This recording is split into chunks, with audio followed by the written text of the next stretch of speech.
Oke, dari Mbak Husnul ya. Sering membuka medsos membuat kita kurang fokus, halu, overthinking, membandingkan diri. Bagaimana cara mengurangi intensitas tekanan medsos itu sendiri, Prabu? Sama seperti yang Prabu tadi bahas. Awalnya itu kamu itu harus menerima bahwa kamu itu kecanduan medsos. Itu harus kamu terima dulu. Terima dengan total ya. Terima dengan total. Nah, mungkin kalau sarannya orang-orang itu tutup HP-nya ya. Tutup HP-nya terus mencari aktivitas lain dan sebagainya. Kalau Prabu enggak. Kalau metodenya Prabu yang tadi Prabu bahas di sesi pertama itu jadi setelah kamu menerima tentang penderitaanmu itu, kamu menderita tentang apa, kamu terima. Terus kamu menyaksikan setelah itu, menyaksikan gejolak itu. Jadi misal Mbak Husnul ini medsosan, itu kamu amati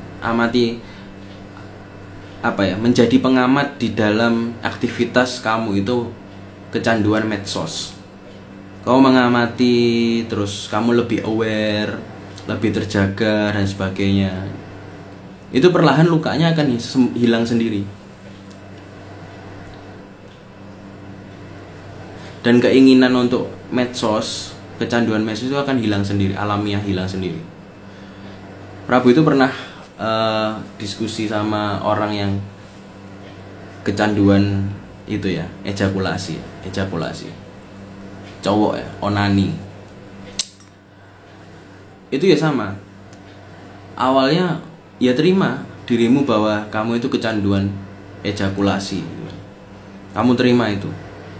Lalu ketika ada gejolak ejakulasi itu datang, kamu terima juga. Kamu amati, kamu terima, dan ketika kamu melakukan ejakulasi itu atau onani itu, kamu sadari, kamu amati tangan yang gini. Iya, kamu amati bagaimana blue film itu terjadi itu. Jadi benar-benar terpisah antara kamu dan blue film, antara organ seksualmu dan kamu. Jadi terpisah. Itu sama ketika pertanyaannya Mbak Husnul ini. Ketika kamu kecanduan tentang medsos, itu kamu terima dulu dan kamu amati. Jadi ada kamu dan ada kamu yang, jadi ada kamu yang mengamati dan ada kamu yang kecanduan medsos. Jadi kamu amati terus. Itu. Oke ya.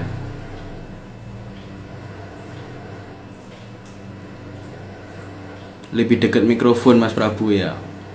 Maaf ya, ini mikrofonnya nggak ada sebenarnya. Jadi hanya suara HP biasa.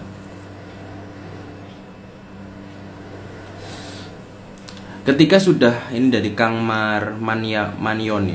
Manyoen. Ketika sudah menerima dan mengamati, bagaimana tahapan selanjutnya gitu. Oke. Tahapan selanjutnya ini sebenarnya nggak pas kalau tak omongkan online ya. Tapi nggak apa-apa lah. Jadi gini, tahapan selanjutnya itu kamu benar-benar sadar itu bahwa kamu itu background, bukan awan-awan, bukan pikiran-pikiran, bukan feeling, bukan emotion dan sebagainya, bukan luka. Jadi pada dasarnya itu kita itu tidak pernah terluka, tapi ego kita yang pernah terluka. Karena kita itu bukan ego. Jadi yang jadi persoalan orang-orang itu, dia itu mengira bahwa dirinya itu ego. Ketika ada perasaan sakit hati, itu dia mengira bahwa dirinya sakit hati. Padahal dirinya itu bukan sakit hati, dirinya itu egonya yang sakit hati. Misalkan kayak gini ya. Misalkan ini dirimu ya, misalkan dirimu. Ini rokok ini itu penderitaan, gelisah, sakit hati dan sebagainya. Nah, orang-orang atau manusia-manusia pada umumnya itu gini dia. Nempel. Jadi ketika rokok ini diserang, korek ini ikut-ikutan sakit. Korek ini ikut-ikutan berkurang. Ketika rokoknya ini diambil ya, rokoknya diambil gini, korek ini merasa kehilangan, merasa dirinya kehilangan, merasa dirinya juga diambil. Padahal apa? Padahal korek dan rokok ini kan berbeda. Ego dan dirimu itu berbeda. Ego ini rokok ya. Misal kita misalkan dirimu ini adalah korek. Nah, tapi ketika kamu sudah bisa mengambil jarak dan sudah bisa mengamati bahwa ini yang sakit, bukan ini, akhirnya kamu tidak tersentuh. Luka-luka itu tidak menyentuh kamu. Luka-luka tentang galau, tentang gelisah dan sebagainya ini tidak menyentuh si korek, karena korek itu sudah bisa mengambil jarak antara korek dan rokok. Jadi kita itu pada dasarnya terlalu melekat dengan ego-ego kita, dan kemelekatan itu yang membuat kita itu menyangka bahwa kita itu ego, kita itu feeling, kita itu emotion, kita itu pengalaman, kita itu macam-macam itu. Padahal kita itu terpisah dari itu.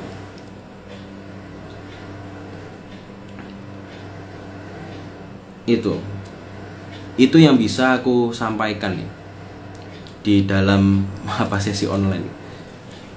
Karena bagiku itu harus teralami dulu, harus dialami benar-benar dulu. Habis itu kamu bisa masuk ke dimensi yang ketiga, tahap ketiga itu ya.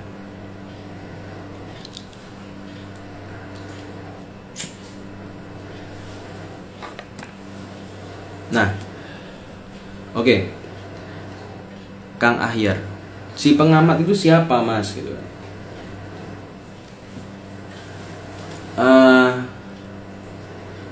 Orang-orang itu menyebut si pengamat itu Tuhan. Ada banyak nama si pengamat, ada Sang Yang, ada Allah, ada Yesus, ada macam-macam itu. Karena pengamat apa ya? Karena dia itu yang tahu semuanya.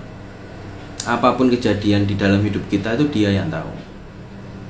Dia yang bisa berkuasa atas semua rasa-rasa, semua ekspresi, semua pengalaman yang pernah kita alami, itu dia yang berkuasa. Si pengamat itu.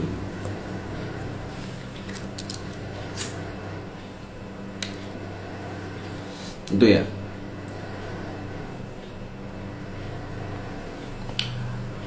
Kikan Rak. Prabu mau tanya soal kecemasan sosial atau jadi nggak terkontrol kalau ada di tempat umum dan kerumunan. Gembroyos dan pikiran nggak bisa fokus. Gimana solusinya?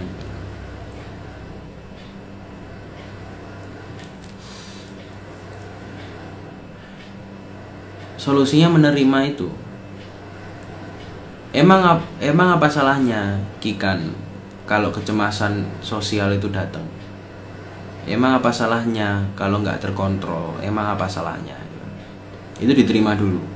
Setelah penerimaan itu sudah selesai, kamu sudah nggak apa-apa dengan kecemasan itu tiba-tiba datang, atau kecemasan itu tiba-tiba nggak ada, itu kamu sudah nggak apa-apa. Akhirnya kamu bisa mengamati bahwa kamu itu bukan kecemasan. Jadi Kikan sama Kikan yang cemas itu berbeda. Kikan yang mengamati dengan Kikan yang diamati. Kikan yang diamati itu adalah Kikan yang cemas. Itu berbeda. Jadi ada Kikan 1 mengamati Kikan 2. Kikan dua yang tersakiti, Kikan dua yang cemas dan sebagainya. Jadi coba diambil jarak antara pikiran-pikiran itu dengan Kikan, dengan dirimu. Solusinya cuma itu. Solve-nya problem itu cuma itu sebenarnya. Kita terlalu melekat dan terlalu tidak berjarak dengan emosi-emosi kita, sehingga kita mengira kita itu yang cemas. Gimana ya solusinya? Kita itu yang menderita. Gimana solusinya? Kita itu yang yang sedih. Gimana solusinya? Padahal kesedihan, kecemasan, penderitaan itu bukan kita.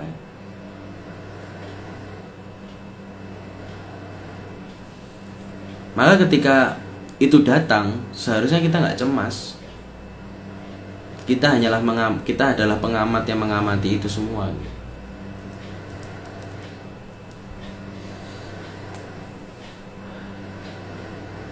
Itu Kikan. Oke ya, lanjut. Dari Idur Sanjaya, intinya kelemekatannya harus dipupus. Intinya kemelekatannya harus dipupus dengan menyadari bahwa dirinya sebenarnya adalah hanya pengamat, third person ya. Ya bukan dipupus sih, dipupus itu apa? Dilebur ya, atau maksudnya gini, kemelekatan itu tetap ada, nggak akan hilang. Jadi kamu melekat dengan rumahmu, kamu melekat dengan mobilmu, kamu melekat dengan apapun yang ada di kamu itu, kamu melekat. Cuman kamu sekarang sadar bahwa kamu melekat itu. Jadi kamu menyadari, kamu mengamati ada kamu yang melekat dengan mobil. Kamu bisa mengamati dan menyaksikan, bisa bersyahadat dengan kamu yang melekat dengan rumah, kamu yang melekat dengan uang dan sebagainya. Tapi kita tidak menghilangkan itu, teman-teman. Kita tidak menghilangkan kemelekatan kita terhadap uang, kita tidak menghilangkan kemelekatan kita terhadap rumah, mobil dan sebagainya. Kita tidak menghilangkan itu. Kita itu hanyalah hadir sebagai diri kita sendiri dulu. Habis itu kemelekatan itu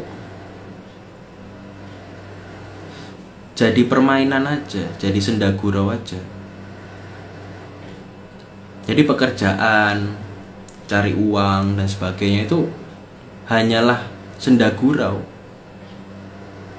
hanyalah peran-peran itu, peran-peran yang bukan kita yang berperan, tapi ego-ego kita yang berperan. Kita hanya mengamati di luar itu. Kita itu penonton, bukan film yang kamu lihat. Kayak kamu sekarang sedang melihat filmmu sendiri. Ego itu adalah skenario film gitu. Ego bernama Prabu gitu kan. Oh, karakternya Prabu. Ego bernama Prabu yang punya Toporoso, yang adminnya Toporoso. Oh, berarti ceritanya itu Prabu menjadi adminnya Toporoso.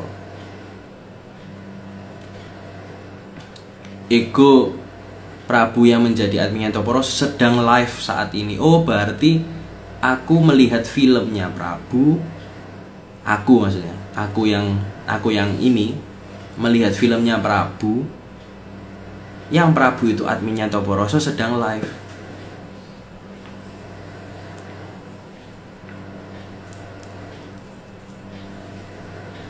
Itu.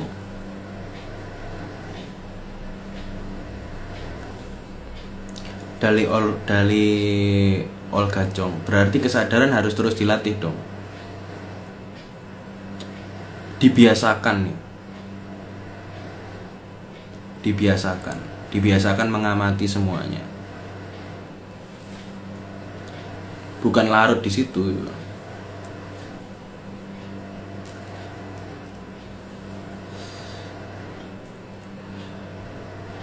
Dibiasakan kita mengamati kita yang sedang membuat status di WA, kita yang sedang berjualan, kita yang sedang berbisnis. Jadi kesadaran itu hanyalah hadir total di setiap apapun yang kamu lakukan. Oke. Ambigu, oke, benar. Mas Wisnu, Mas Kang, apakah melalui tahapan dimensi ketiga akan berjalan secara murni?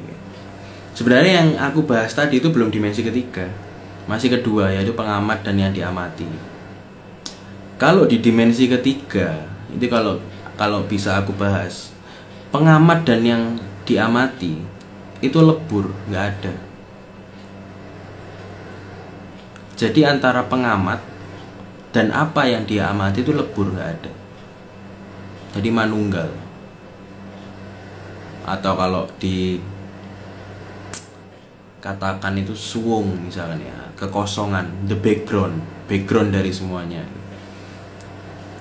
Jadi gini kan, apa yang aku bahas di dimensi kedua itu hanyalah sensasi kamu menitik fokuskan ke sesuatu hal. Makanya ada sosok pengamat gitu. Padahal sebenarnya sosok pengamat itu bukanlah kamu juga. Itu hanyalah akibat dari sensasi kamu melihat dan mengamati suatu hal.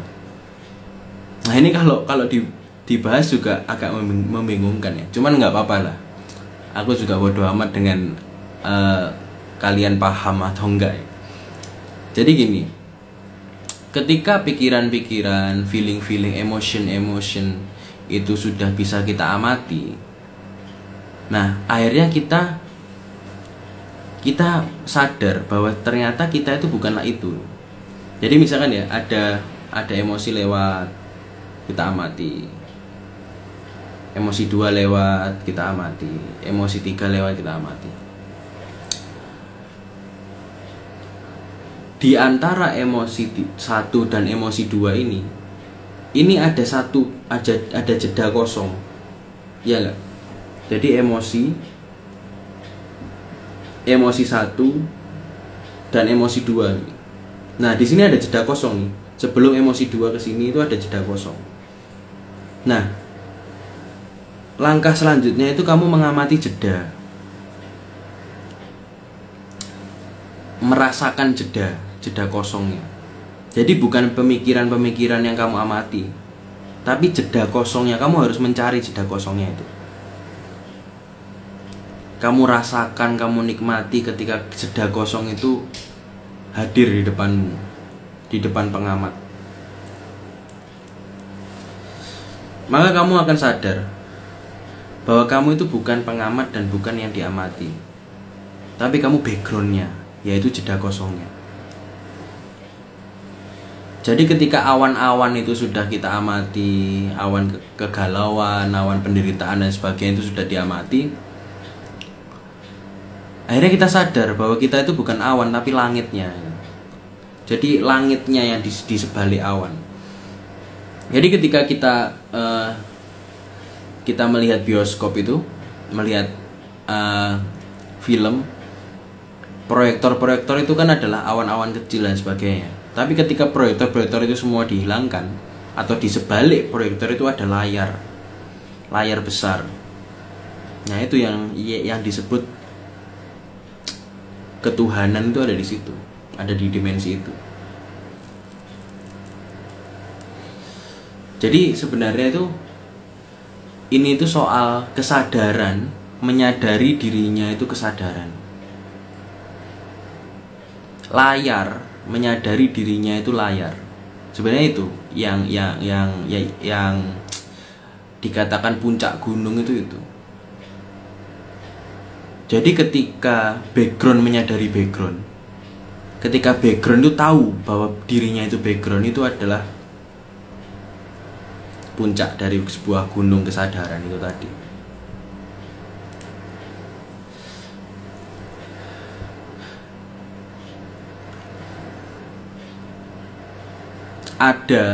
Ada bunga mawar. Ini Prabu cerita ya. Bunga mawar ini itu sangat sedih, penuh penderitaan, galau. Terus apapun yang dia lakukan itu kayak ada ruang kosong di dalam dirinya. Wis galau macam-macam. Dia sudah berguru ke sana kemari, tetap aja dia nggak bisa lega, nggak bisa asik dengan dirinya. Nah, akhirnya bunga mawar itu menerima rasa-rasa yang dia rasakan. Lalu dia menjadi pengamat. Dia akhirnya bisa mengamati bahwa oh, itu ternyata bunga Kamboja toh. Bukan bunga mawar, bukan aku. Oh, itu ternyata kesedihan toh. Oh, itu ternyata kemarahan toh. Bukan aku. Oh, itu ternyata bunga sepatu toh. Oh, itu ternyata bunga matahari toh. Gitu. Puncaknya ketika bunga mawar itu sadar, sesadar-sadarnya bahwa dia itu bunga mawar. Yang selama ini dia itu mengira bahwa dia itu bunga sepatu. Yang selama ini dia mengira bahwa dia itu bunga Kamboja, bunga anggrek, bunga melati, dan sebagainya. Jadi puncak, atau bukan puncak juga sih loh, core dari kesadaran itu adalah kamu menyadari dirimu itu dirimu. Nah, tapi kan untuk menyadari dirimu itu dirimu, kamu itu harus tahu dirimu yang mana dan yang bukan dirimu itu yang mana.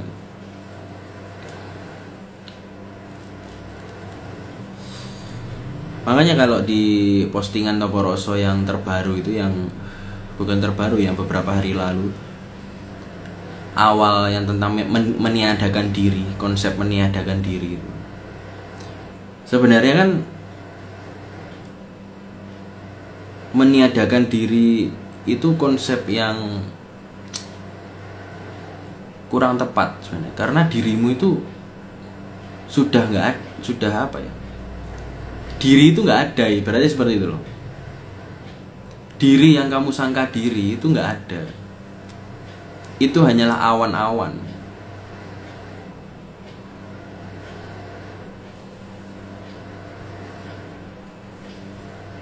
Kayak gitu ya. Oke. Mas Prabu, ini dari Mas Badau. Apakah nanti kesadaran ini akan ada hubungannya dengan diri sejati? Ya ada pastinya. Cuman kan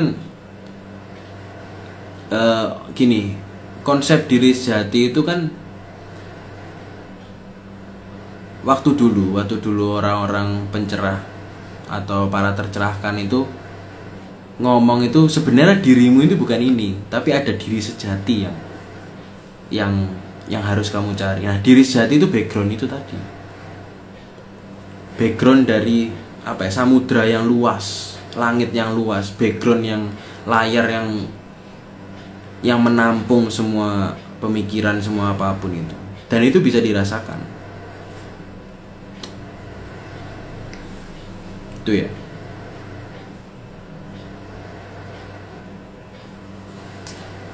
Oke, dari Kikan. Kalau soal inner child, bagaimana prakteknya Mas? Soal anxiety, saya pernah konsul, katanya karena ada luka di inner child. Inner child itu pada dasarnya itu hanyalah sebuah awan, Kikan. Jadi inner child itu sebuah awan. Makanya dia bisa luka. Karena jadi gini, hanya awan yang dapat terluka. Hanya pikiran, hanya ego, hanya identifikasi yang salah itu yang dapat terluka. Kamu itu bukan awannya, kamu itu langitnya. Kamu background dari semuanya itu. Sebenarnya ini susah untuk dijelaskan Om, karena ini akan menjadi pemikiran-pemikiranmu aja dan tidak dipraktekkan. Makanya Prabu kalau bahas online ini sebenarnya ya wis bodo amat sebenarnya, karena ya udah, ada orang yang paham, ada yang enggak, ya terserah lah. Mau ini dijadikan teori aja, mau ini dijadikan sapu-sapu aja, dan kamu tidak pernah menyapu, tidak pernah mempraktekkan itu, ya akan sia-sia dong. Ini hanya akan bergejolak di pikiran-pikiranmu, tidak sampai ke pengalaman gitu. Jadi sebenarnya dari tadi itu Prabu itu membicarakan sampah-sampah pikiran, karena kamu belum pernah praktekkan. Jadi mungkin ya sampah-sampah pikiran ini atau sapu-sapu yang Prabu kasih itu Prabu harap kamu bisa menyapu dengan sapu itu. Bukan kamu mengoleksi semua sapu dan kamu membandingkan sapu A itu lebih benar, sapu B itu salah, sapu C itu lebih keren, sapu D itu lebih lemah dan sebagainya. Bukan itu. Yang dicari kan menyapunya, bukan seberapa banyak kamu mengoleksi sapu gitu kan. Jadi yang Prabu tadi sampaikan tentang mengamati dan sebagainya itu dilakukan. Bukan hanya sekedar teori, oh iya aku paham, terus selesai. Bukan seperti itu. Itu benar-benar harus dialami. Kalau nggak dialami kamu nggak bisa tahu maksudku tentang background, tentang ketuhanan, tentang macam-macam, nggak tahu. Karena belum mengalami.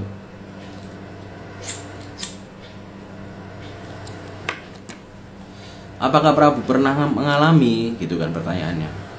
Ya kan bodo amat dengan perjalananku kan. Fokus di perjalananmu aja. Nggak usah tanya-tanya perjalanan orang lain.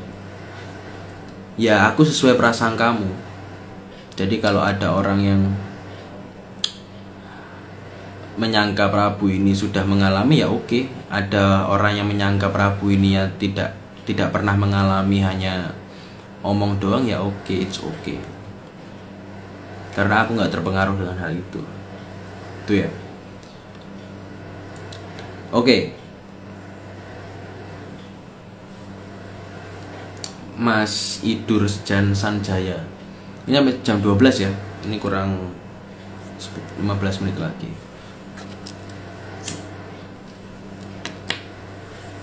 Dimensi kedua berarti hanya di dunia ini Mas ya. Kalau dimensi ketiga itu fase atau gimana Mas? Sebenarnya 1 sampai 3 itu bukan di dunia ini tapi di sini, di dalam dirimu sendiri. Jadi kita kan tadi nggak membahas dunia luar ya. Kita membahas ini dunia kita sendiri. Kita itu harus selesai dulu teman-teman. Sebelum kita mencintai atau menyelesaikan di luar kita harus selesai dulu. Ya selesainya dengan itu tadi, dengan banyak cara. Ada tiga step tadi yang Prabu bahas. Pertama, menerima dan berani. Kedua, menjadi pengamat. Ketiga, kamu merasakan jedanya itu. Nah, gitu ya.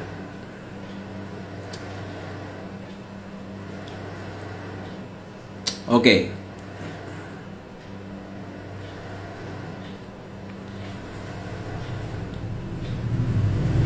Mas Vanabis, kalau sudah jadi langit, prakteknya gimana dalam keseharian?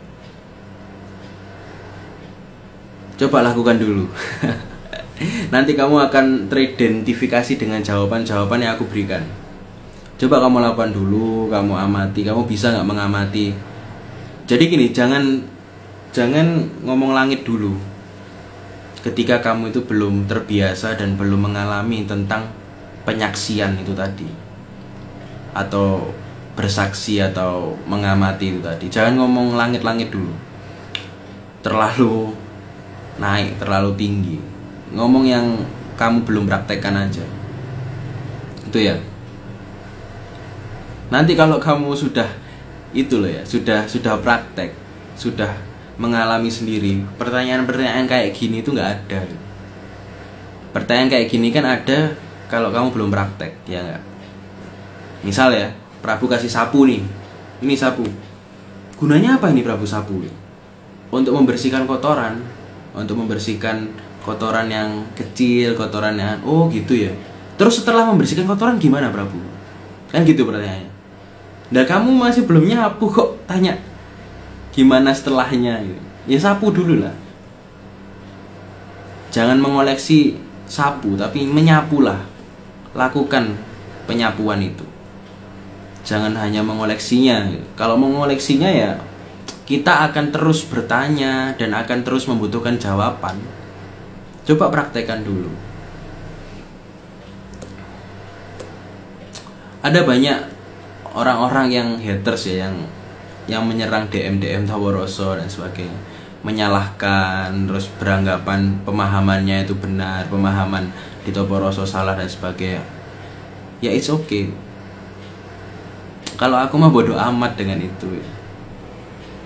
Toh ini kan soal kamu itu membanding-bandingkan sapu atau kamu memang pernah menyapu. Itu aja kan pertanyaannya.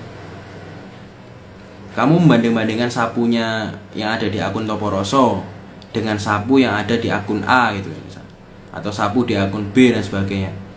Ya itu akan terus seperti itu. Lukanya itu nggak terselesaikan. Kebencian atau residual energi di dalam dirimu itu nggak akan terselesaikan kalau kamu terus saja membandingkan gitu. Maksudku seperti itu ya. Jadi saranku buat Mas Vanapis mungkin dipraktekkan dulu aja ya. Untuk jawabannya nanti pasti nemu-nemu sendiri gitu ya.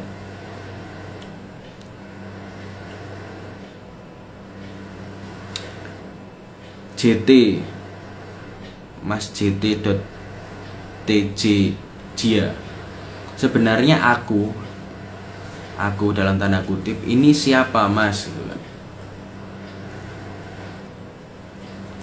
Ya kembali lagi, misalkan gini, sebenarnya sapu ini siapa Mas, sebenarnya yang menyapu ini siapa gitu. Siapa ini, siapa? Ya lakukan dulu lah, menyapu dulu. Jangan terlalu menanyakan ke depannya. Tapi coba kamu lakukan dulu. Kamu resapi dulu, kamu alami dulu. Soalnya kalau itu terus ya, itu terus aku jawab, itu terus aku macam-macam, nanti akan timbul pertanyaan lagi, pertanyaan terus. Karena sifat pikiran itu dia tidak akan puas dengan satu jawaban. Dia akan terus bertanya. Padahal kamu itu bukan pikiran gitu.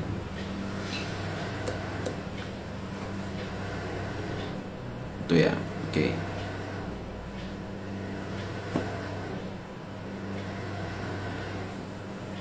Tahu aja Prabu, mau praktek seringnya anget-anget tai ayam, nggak konsisten. Hehe, Mbak Kikan gitu.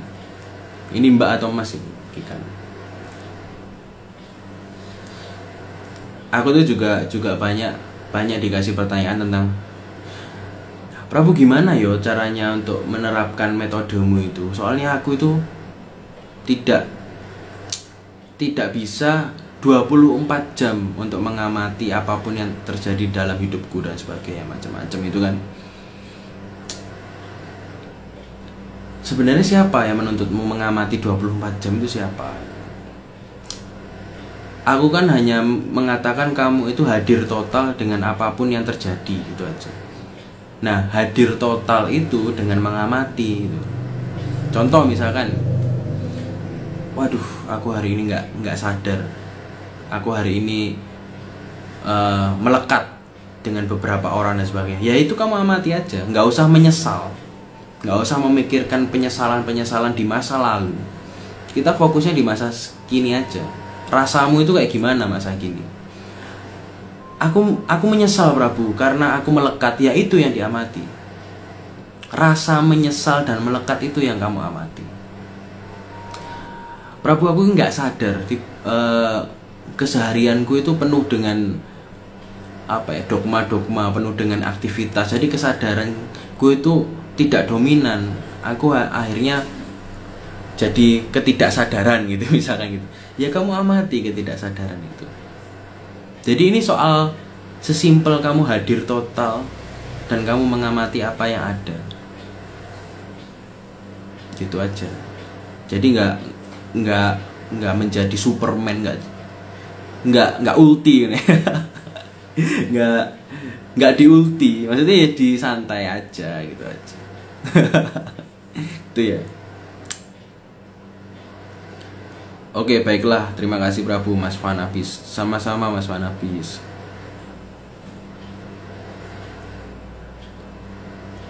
Mas Ahmad Faik, praktek konsisten itu kunci selanjutnya setelah pengetahuan filosofisnya. Ya karena kalau ilmu tanpa praktek itu kan sia-sia. Ya mirip seperti Mas Ahmad Faik bilang.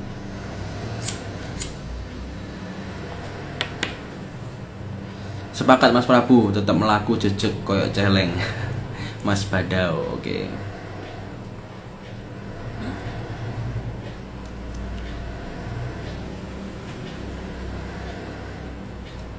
dari Nelwan Sukma. Prabu pasti ketawa sendiri nih kalau lihat Prabu lagi live juga. Iyalah. Mungkin yang kamu tahu kan Prabu yang ada di sini ya, yang fisiknya. Kalau Prabu bahkan kalau backgroundnya itu ya diem, maksudnya dia mengamati dan sebagainya. Dan mungkin ketawa-ketawa juga ya. boleh. Kikan, melepas kemelekatan ada kaitannya dengan tingkat intelektual nggak mas sebenarnya? Kok susah mudengnya ya?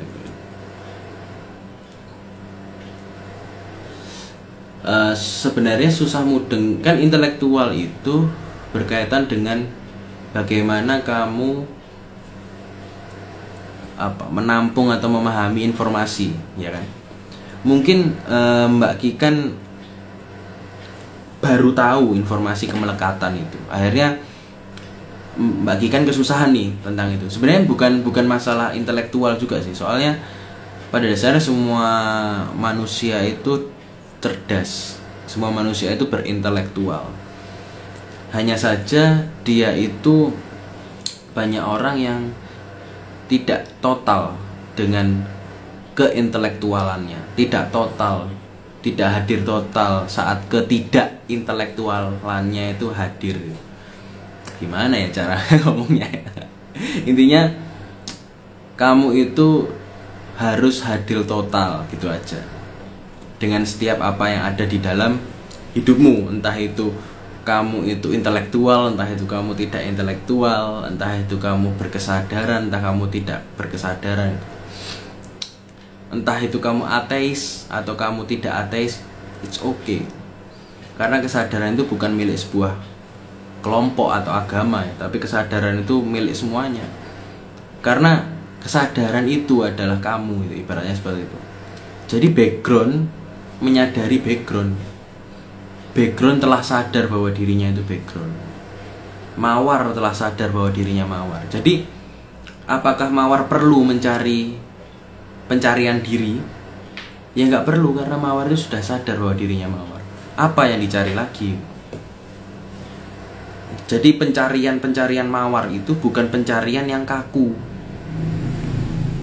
Jadi ketika orang sudah menyadari background itu, ketika dia mencari, entah itu nyari uang, bekerja, menikah dan sebagainya, itu bukan hal kaku lagi, bukan hal serius, tapi hal yang fleksibel, hal yang lebih enjoy, hal yang lebih enak, hal yang lebih penuh dengan canda tawa, sukacita, kan itu yang dicari.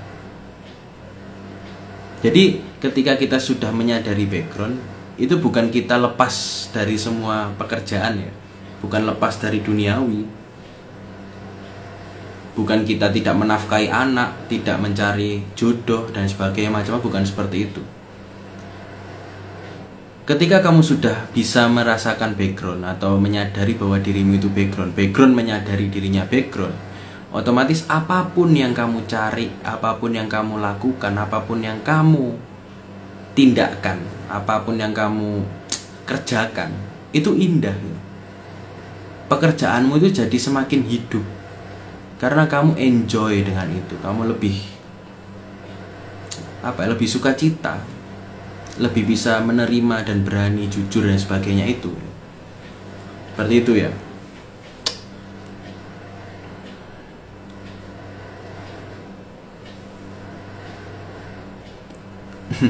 Mbak Nelwan Sukma, nggak apa-apa, santai aja Mbak. Maaf, santai aja. Oke. Ini jam 12 ya. Oke, ini pertanyaan terakhir mungkin ya. The Sun Aditya.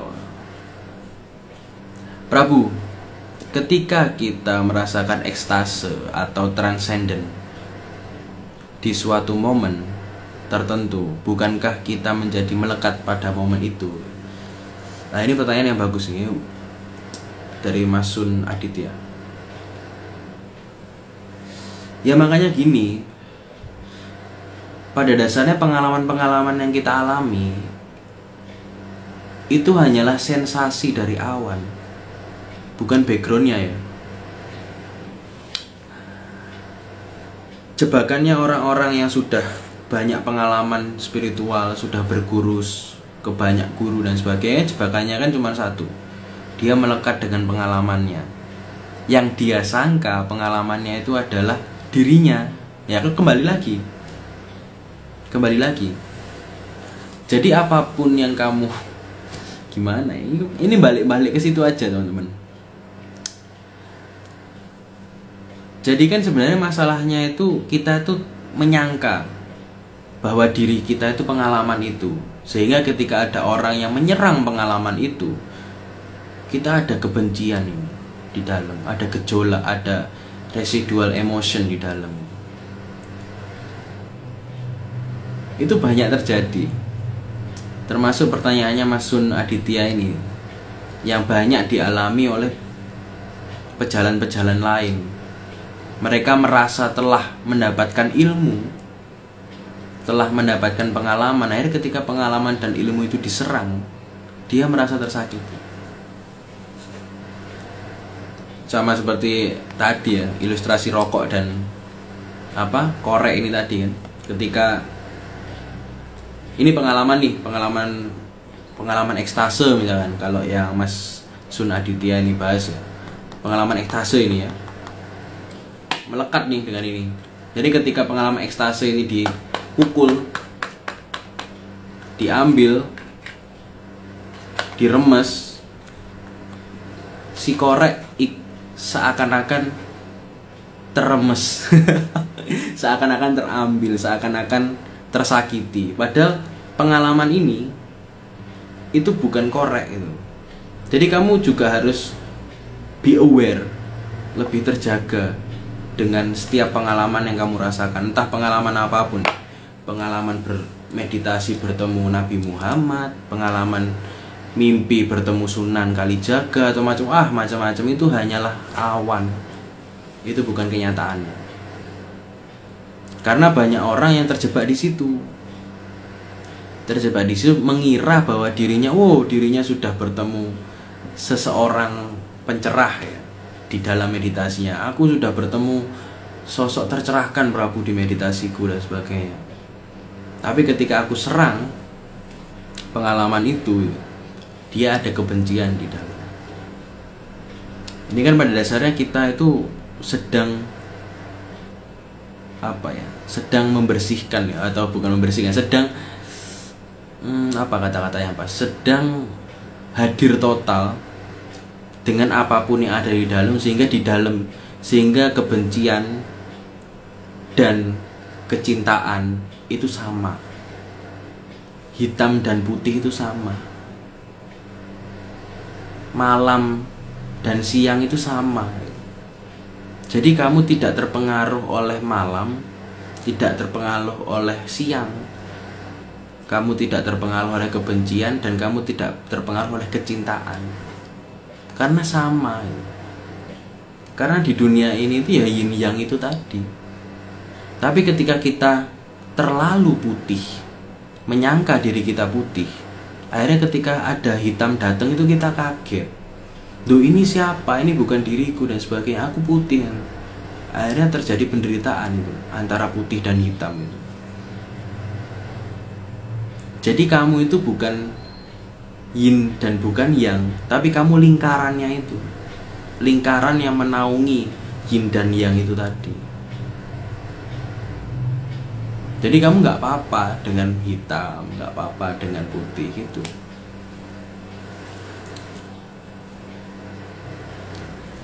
Prabu ini kemarin itu di grup itu kan diskusi tentang ateis. Ada beberapa orang yang ateis.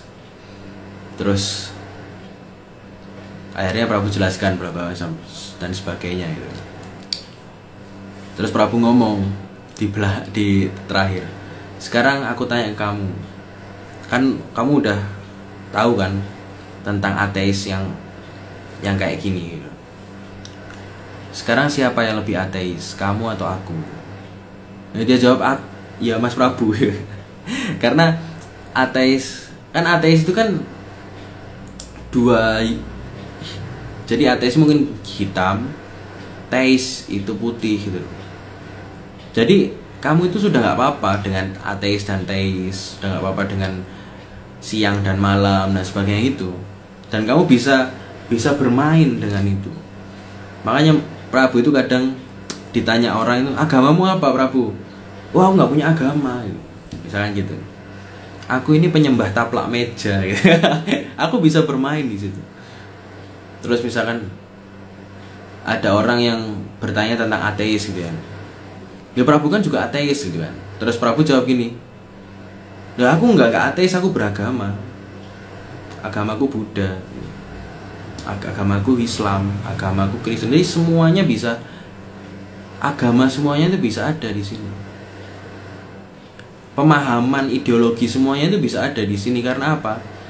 Agama, ideologi, pemahaman, terus apalagi sekte, terus aliran-aliran itu hanyalah awan, bukan kamu. Itu hanya awan, permainan awan aja. Itu kamu hanya pandai-pandai berekspresi dengan permainan-permainan awan itu. Karena kamu bukanlah awan, itu kan simple. Kamu itu langitnya. Oke. Seperti itu ya teman-teman ya. Sebenarnya ini nanti itu akan aku upload di YouTube. Tapi tadi ternyata video tadinya sesi pertama itu ada kayak copyright musik meditasi ini. Padahal musik meditasinya Toporoso ya copyright. Kalau memang nggak bisa diupload, mungkin kemungkinan video ini juga nggak bisa diupload gitu ya. Jadi ya ini rezekinya teman-teman yang sudah hadir sampai jam segini, yang mengikuti dari awal sesi sampai segini itu ya. Ya itu rezekinya teman-teman lah. Jadi mungkin bahasan ini nggak bisa aku upload di YouTube, kemungkinan nggak bisa diupload. Oke, makasih ya teman-teman yang sudah hadir dari sesi 1 yang tadi sempat terputus karena copyright tadi, terus sampai terakhir ini, terus sampai membahas sampai jam segini. Itu keren, kalian keren ya. Walaupun banyak kebingungan yang ada, tapi sadari bahwa kalian itu keren, istimewa itu ya. Oke, itu aja teman-teman yang bisa Prabu sampaikan. Kurang lebih mohon maaf banget kalau kata-kata Prabu yang banyak yang menyakiti dan menyenggol beberapa ego teman-teman ya. Karena memang Prabu perannya kan menyenggol-nyenggol ego banyak orang gitu ya. Agar apa? Agar mereka itu paham bahwa mereka itu bukan ego, mereka itu bukan awan-awan tapi langitnya, tapi backgroundnya gitu ya. Oke, terima kasih ya teman-teman ya. Rahayu bagi kita semua, salam semesta.